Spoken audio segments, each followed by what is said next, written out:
ne ozomona lelo ba pasteur ebele ba koti fait étranger na kata mambo nzambe pendant que loko wana est autorisé dans la Bible yo ozu yango osalela yango fait étranger comme tini hein yana bato ebele lelo bazui ba sharp hein ba biloko ba nino ba winga wana ba olata biloko ba kabal juif bataliti ba biloko ebele ba senete bazui nzambe ba ocha na ilo moboy orke nzambe ba chaka na ilo moboy o mema fait étranger na kati ya etombelo esika bo santo ya nzambe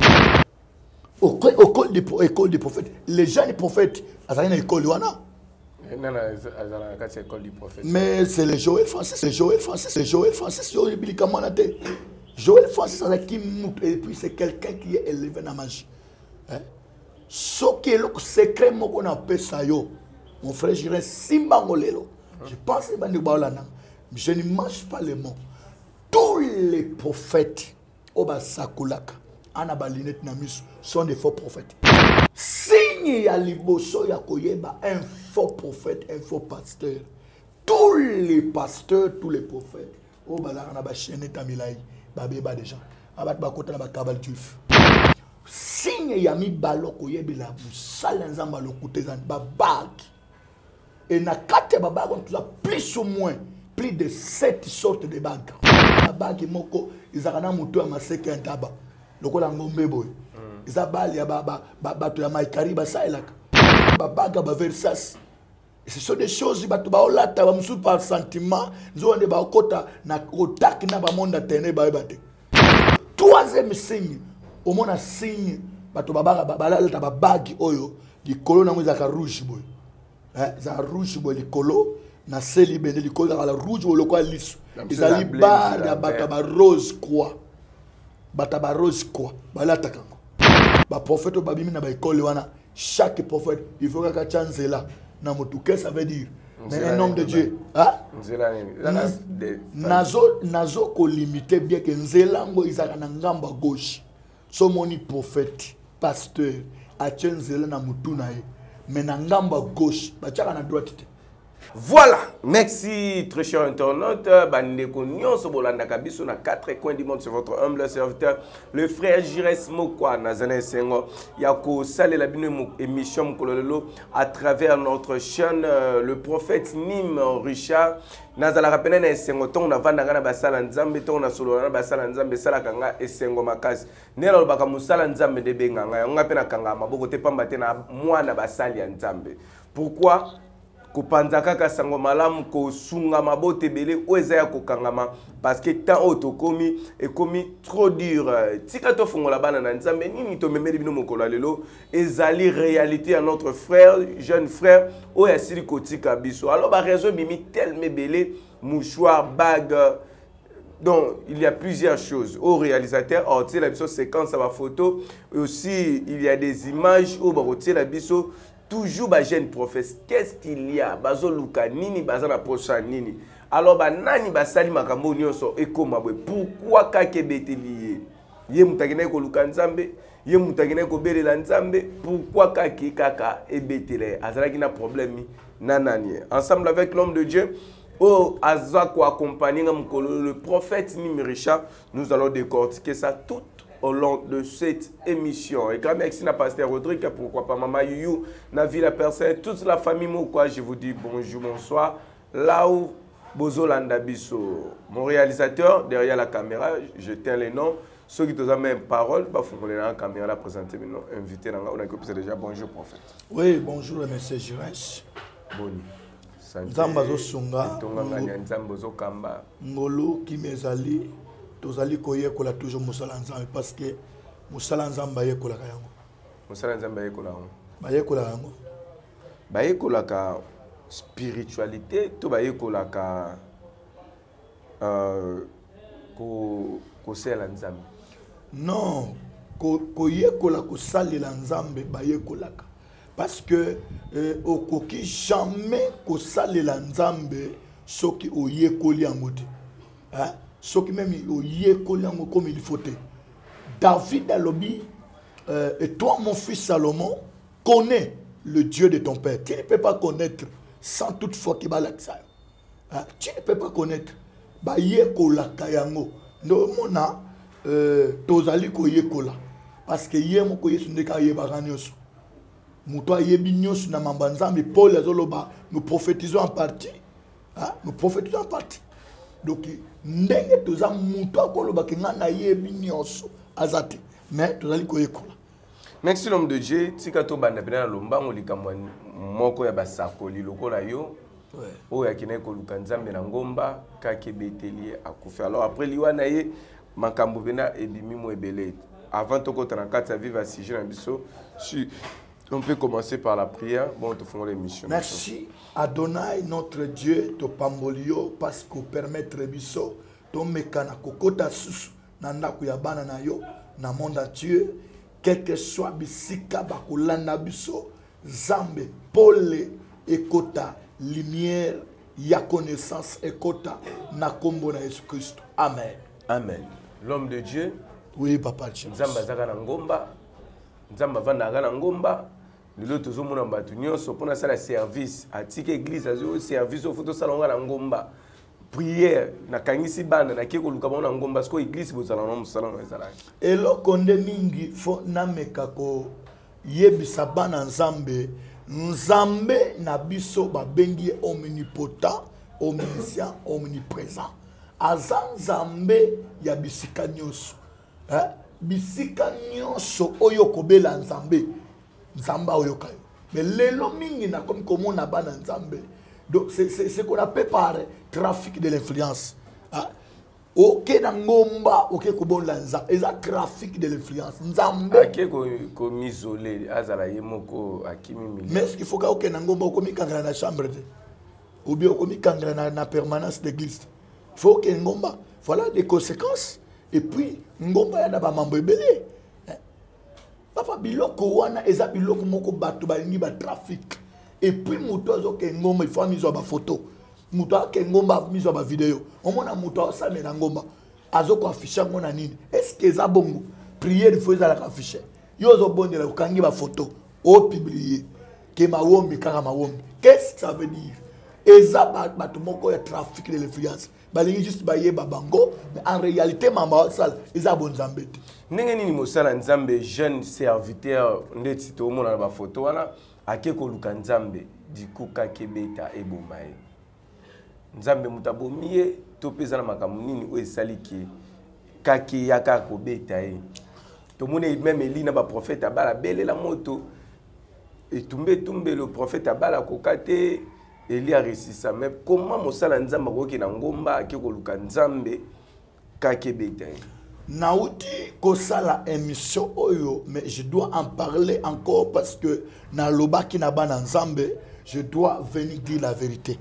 Et tant qu'un homme spirituel et tant qu'un prophète on nzambe a révélé ma mobile contre ma faux prophète. Alors nana so boye premièrement d'abord avant na kobimisa ba vérité mususu au mona katia bonzambe mon frère Giras nzambe alaka nzambe ya ordre aza nzamba désordre te na ina simba na no première partie nzambe lelo il y a des morts il y a ba homme de Dieu ebele hein pourquoi ezana ba sala nzambe belé ba koti fait étranger oyebi histoire ya Bible bana ya Aaron hein o ba memaka fait étranger na kati ya etombelo. En réalité, et le qu'on a écoqué kokende ne sika bosante il a fait étranger. Ne ozomon na lelo ba pasteur rebelle. Ba koti fait étranger na kata mambo nzambe. Pendant que le koana est autorisé dans la Bible. Yo zu yango osale yango. Fait étranger comme tini. Hein? Yana bato belé lelo bazui ba sharp hein? Ba biloko ba nino ba inga wana ba olata biloko ba kabal juif. Bataliti babilo ebele ba senete bazwi nzambe ba ocha na ilo moboy orke nzambe ba chaka na ilo moboy o mema fait étranger na kati ya etombelo esika bo santo ya nzambe ndi omona ba pasteur ebele bazo kufa na ba cher pasteur akoyi na cher papa nzamba ningi ka mutsa na koyi na cher non isa bongote bien que soldat akufana munduku ne balobaka, mais un vrai serviteur. Pourquoi quand Zambie a bon mon cher? Et bien, fait étranger, comme que ça, na kata makamazam, des opés, un, Zambie Kanda. Deuxièmement, ils en ont pasteur Moussoussou par rapport à ma pacte au Bassina. Le frère, moi, je venais de recevoir un message parce que à chaque fois, il y a des bateaux, un poteau partout. Parce que le prophète Richard, Azali, l'unique prophète, a dévoilé makamba faux pasteur. Bana Paris, babenga kinga, na qui m'appelle na Lubumbashi, na qui na Belgique, plus de 11 personnes. Alors, de mes habitudes, la pose, on a confirmé dans Zambie pour n'a pas sa réponse. Alors, je pense qu'il y a 4 jours passés. N'a autre un message à frère. N'a mon frère n'a 4 ans prison, ba obeta en Cuba. Frère la obeta en Cuba, le Seigneur me disait voilà et c'est qu'à frère accueilli, ana sika kimiate. Mais tous les lots, comme on a paix à son âme, paix à son âme, paix à son âme. Mais Moutoko souhaitait paix à son âme. Moutou oyake na séjour de paix. Parce qu'il y en a 2 places tokendak. Tokendak na place lieu de tourment, tokendak na séjour de paix, na lieu de tourment. Ou ça là qui nous amène à Boussolo, ok na séjour de paix. Ou ça là qui nous amène à le couta pe na maman be, ok na lieu de tourment. So ngana moni ye na 4 azo beta mankuba na prison. Les frères à Koufiliwa en Zambie.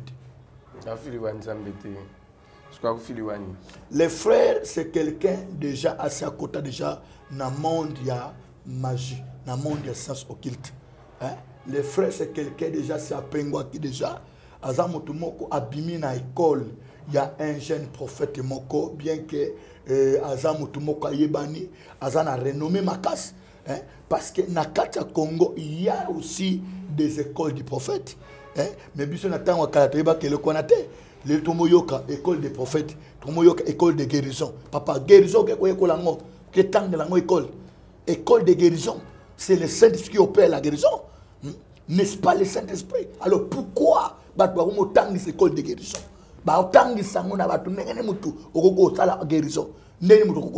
C'est quelque chose du Saint-Esprit. C'est le Saint-Esprit qui fait son travail à nous.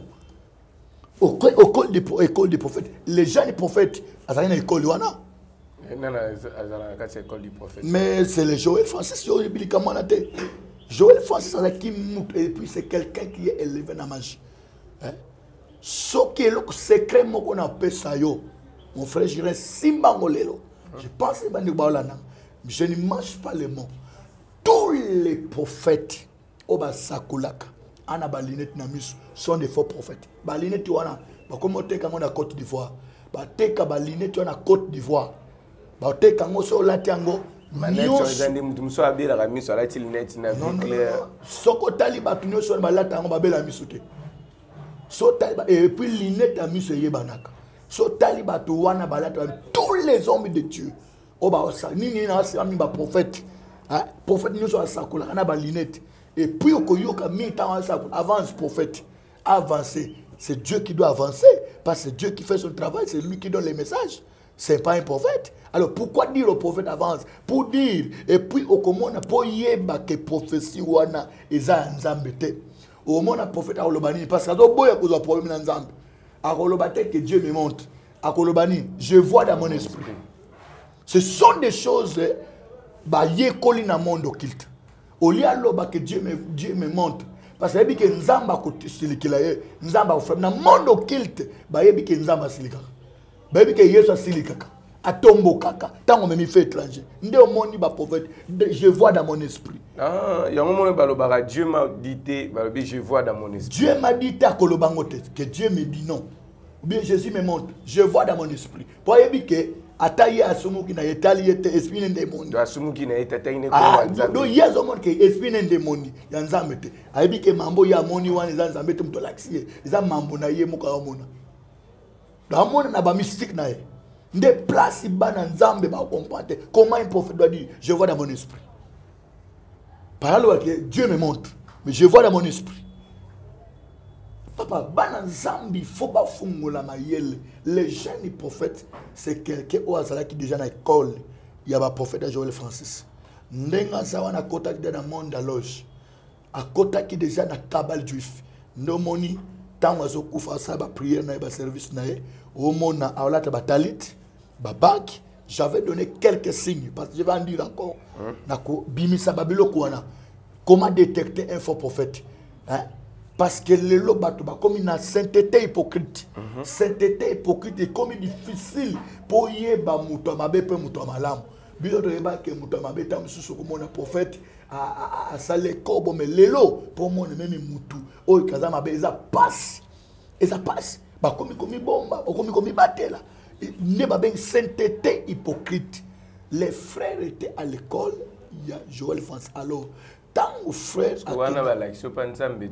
je dis des choses on a nazoyebi je dis des choses on a nazo maîtriser les frères ndengazawana chaque fois à ça ka ba service na ye yana komba yana ba momoko aba oyoka parler en langue na ye ça différent na ba parler en langue mususu soko landi yango yana numéro moko abetaka alors les frères tango kena bat na ngomba abeti numéro wana abosani ndo moni frère babeti akufi de kake beti c'est tout une attaque diabolique retour bana nzambe faut ba pour mo qu'il le baby papa Dieu m'a montré cette chose depuis 2017 moi j'étais empoisonné j'étais empoisonné na kenda goma papa oh mon anga beauté bato ba nzambe bele ba yebi à cause de la vérité limité nyonso na pasteur à solazate mais papa nazolo belo vérité okotangela nga mokonde ponga na biso pourquoi na aloba mamu na aloba limité mobimba ko bana première na 18e miri azate pasteur Moïse Mbia en particulier nga ba makambo na ko papa ilo ni moyebisa ngai apôtre Léopold Muto na bien et komba no tangelinga wana ni oyo ngo confirmer pa ni kaza solo nino yo mona ya na mamu na bino te ba prophétie ya na mamu na bino te o mona ko isa ba na église bloka na ye enseignement ka ah bon bongo ya onte ba bengi c'était hypocrite ya za prophète no prophète zide azamu tout bon biloko abete ba gegea et te ki bagazi awo mambo la belle papa on a ko bimisa wate mon frère na ko bimisa ngote parce na bimisa ibeta gaz na ebiso avec na limité wana ngana kokote église monte na kokote te pour ngo tout baza bato kabal juif bakota na monde ténèbres. Je te dis la vérité. Bazabato balongwa déjà na bonzambe. Toko bana émission na biso bioko pesa biso ba signe nini oyo toko détecter parce que le frère asime kaka so mutasimi moi mouchoir slati moi ba yango kutu te ponga pena na mouchoir. Na pena na mouchoir pona pangusa motoki. Signe ya liboso ya koyeba un faux prophète, un faux pasteur. Tous les pasteurs, tous les prophètes, oh balana ba chaîne tamilai, ba beba déjà. Abat ba kota na ba kabal juif. Voilà le premier signe. Parce que cette chaîne ne joue aucun rôle. Deuxièmement, signe yami baloko yebila musala nzamba lokuté zan ba bag. Et na kate ba bag on a plus ou moins plus de 7 sortes de bagues. Oso ko mona bag moko izakana mutu ya maseke ntaba.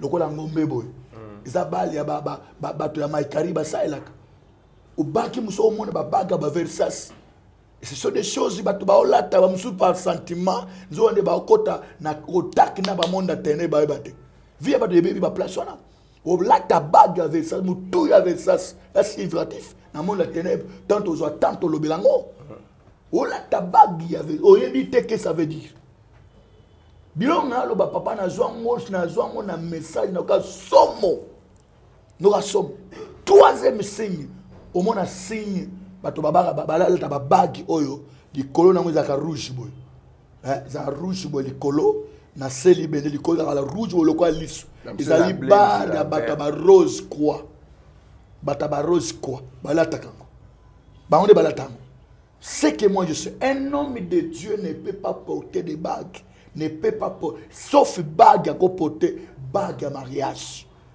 Bague à mariage, nda oblata. Il ne peut pas porter des bagues différentes, très compliquées. Bague moko musuna monaki, ana bague moko ba desina nyoka cobra.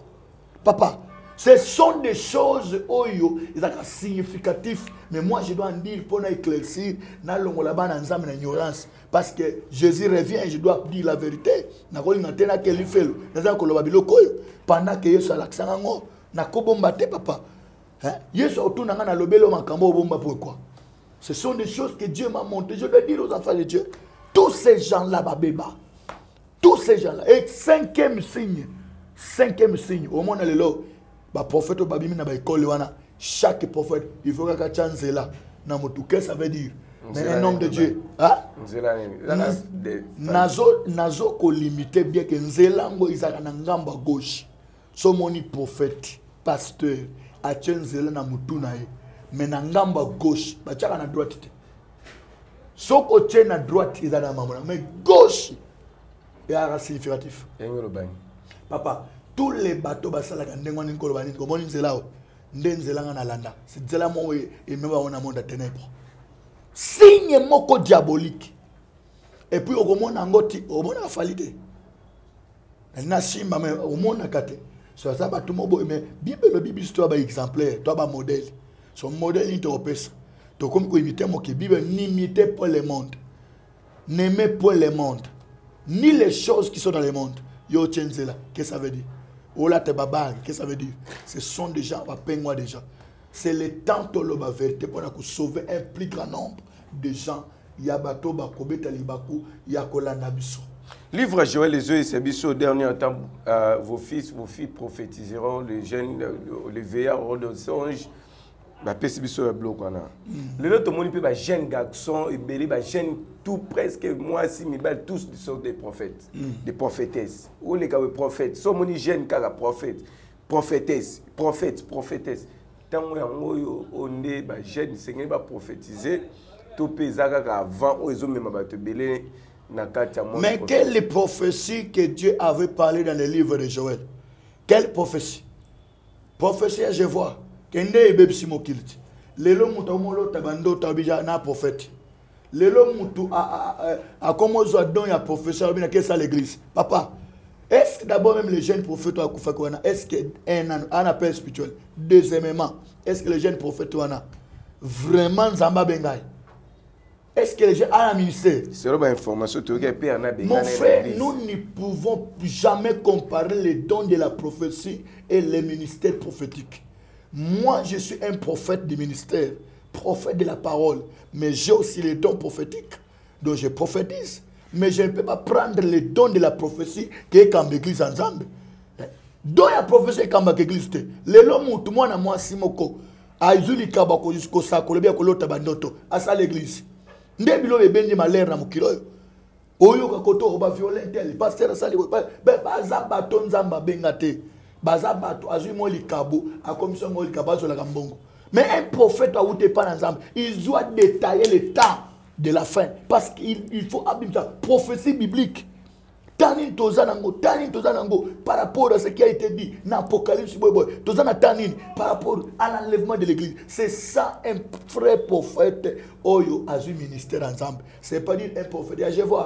Je vois les lots à cause de Babylone qu'on a au monde tindi bateau à Zumo likabona à quelque simba kisi hein ba sombi ba lunette à Côte d'Ivoire wana parce que ba lunette wana ba lunette mon magique so la lunette wana okomona nyos na via mutu o mona nyos ngana zaki na camarade na moko na otiko bengana ye na lobakango camarade wana to banana ye depuis 2008 papa na musala nzambe to souffrir na bango yaki musala nzamba solo.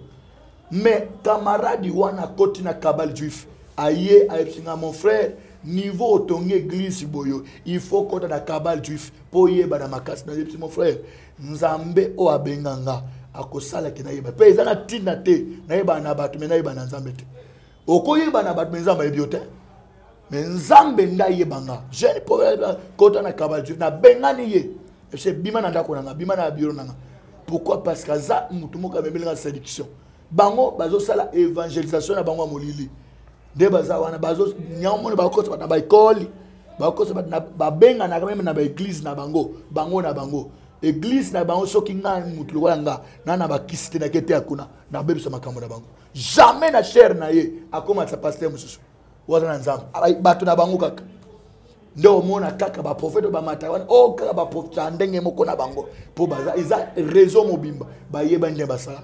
C'est quoi prophétie à Joël là? Oya ba jeune bon prophétiser. Yango accomplissement yango kokisa matono kokisa miti. Prophétie ya Joël 2 o nzamba lobaki dans les derniers jours dit l'Éternel, je répandrai de mon esprit sur toute chair.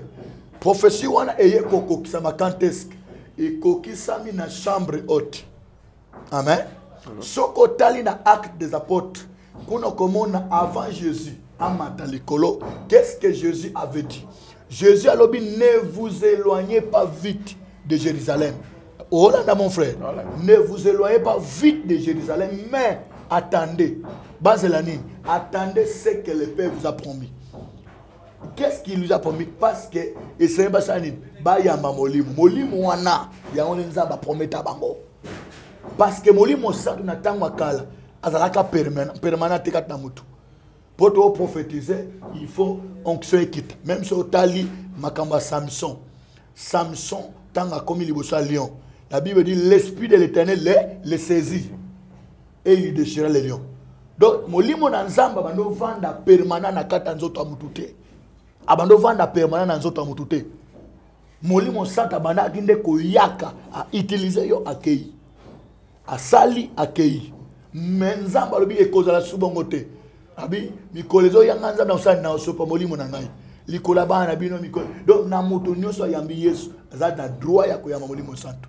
Nde makamona promesse wana et se réaliser quand? Il s'est réalisé après chambre haute na Pentecôte, na église primitive.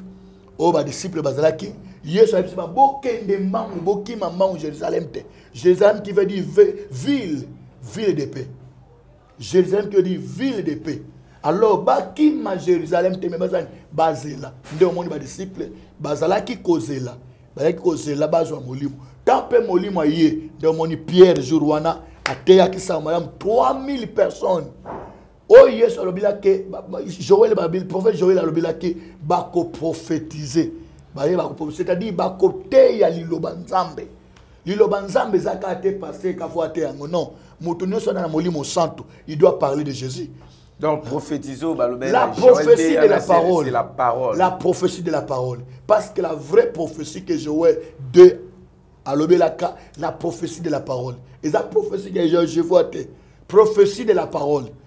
Yango wana ne monaka en réalité même côté le melaka moi cité ateya. Parce que prophétie on zamba lobelaki que na ko sopa molim tie pa bana basi. Ba osali ba prophétiser côté ya loba. Mutu oyazu molimo santo, il ne peut pas s'arrêter pour ça en kolobela Yesu. Merci très cher internet na CP Benaobi marmo fongol na suka awa. Non, il peut se faire une émission mususu même prochainement te relever la prophétie à Joël de Oyo les Kambouya à côté. En tout cas vraiment, j'étais vraiment édifié par rapport à l'enseignement Oyo. Il y a Joël D. Il y a un fait à base de l'émission. En tout cas, aimez, commentez, partagez prochainement Tokolo Bela. Yango bateau va payer ça va si côté. Donc si vos filles, vos fils et vos filles prophétiseront. Papa, vos fils et vos filles prophétiseront. Donc bah quoi enseigner des lois. Bah côté ya quoi enseigner bah côté ya. Merci l'homme de Dieu. Dernier mot numéro de téléphone face aux jeunes serviteurs prophètes. Les lots bazokufa, les lots passer bakufa likolo ba cher, les lots jeunes sont nikaka prophétiser côté à mouké prophétie. On dirait que ce qu'on prophétise te oza musa nzabete. Na ba musope ozui no message faut faire fabriquer kaka. Nde omoni ba maki on ekoti. Parce que oyebi et comme les lots pour yeba na kwa musa nzama sol il faut qu'on prophétise. Il faut oh je vois. Est-ce que Jean-Baptiste place ni na ba que je vois. Kaka na ba voir sur l'agneau de Dieu. Pour ya mona ke na musa molimo. Pendant que Yesu a besoin de baptême, bato bamona ki Yesu mais ya mona ki agnon. Amona ki agnon. Alors, nenge toza botam prophétiseront, c'est-à-dire prophétie dont tes prophéties parole. Liloba nzambe faut eteya mana mutu nyonso mwana mwasi ateya. Liloba nzambe poza na molimo na nzambe. Molimo na nzambe ndeko etinda ka mutu a témoigner Christ. Molimo na nzambe atinda ka mutu a témoigner Christ. C'est la vraie prophétie, c'est la parole de Dieu. Alors, En tout cas, mawa mingi pona bandeko, pour éviter presser dans la vie. Moi qui vous parle maintenant, j'ai 18 ans, il y a ministère. 18 ans ministère, mais nous sommes toujours au pied de Jésus. Nous attendons. Toi, na posate que na fabriqué, na salaboye pour batuba yebanga oui, mokile ko yebanga mais so nzambe ayebiote, zabalo bagana Jacob, je te connais par ton nom. Il faut nzambe ayebayo ke mokile ayebayo. Alors, je pense que to ke banatango tozali parce que mabe ekomi mingi. Mabe ekomi mingi Nzambe asunga église na ye parce que alobaki natango asuka s'il faut séduire l'ennemi séduira même les élus de Dieu. S'il faut séduire. Alors que Dieu vous bénisse. Je vais aussi vous donner mon numéro. Ils allaient plus 243 83 50 11 968. Je répète, 240 plus 243 83 50 11 968. C'est le numéro. Il y a prophète Richard. Nous sommes là pour vous. Nous sommes là pour amener la lumière dans les ténèbres. Que Dieu vous bénisse abondamment. Merci, nous sommes arrivés à la fin de notre émission. C'était votre humble serviteur, le frère Jires Mokwa. Nos prophètes, mais en tout cas, vraiment, j'ai vraiment aimé cette émission. Ce qui est possible, on partage, on peut partager parce que prochainement, non, Lucatana Zatana prophète Nimi, na pasteur Moko Abouya Ramamwa Basi, pasteur Rodrigue, Moni Bilo Ebimi. Hein, pasteur Rodrigue, Moni Bilo Ebimi. Prochainement, tout le monde peut faire une émission au débat biblique. Hein? Ezalaka nango soki muto amona na tena ozela pasteur Rodrigue mukolo ko France ko ya fo bavanda na prophète Nimi tolobela yango alors likamu oyo pena to yango ainsi qu'avec de détails. Ce que c'est une émission, commentez, partagez, likez. Tindela bande comme sousou, hein, to partager. Au moins, l'émission, il y a maniqué, il y a kisinjora, il y a émission, moi, zangatina, ou qui édifie, na le côté et qui peut s'inviter et que changer le côté na vie na ou qui me moka tout droit en faire. Au moins, la vidéo sextap, ou partager, yango, ba vidéo, il y a bouzo, ba o maïkalamba, il va publier, ou partager, mais dilo banzambe. Vous partagez à côté, il y a un monde carabino parce que vous pouvez partager l'enseignement. Partager l'enseignement pour na ebiki sabande comme sous bilo ronde tia boton bande comme sous soyo Congo. Ozo mailler les face ya ba escroc, face à ba faux prophète, face à ba faux enseignements. Tout ce qui a pour mon lelo, ce qui colle sur masia a bombi a battre biso to kutani prochainement. Merci bye.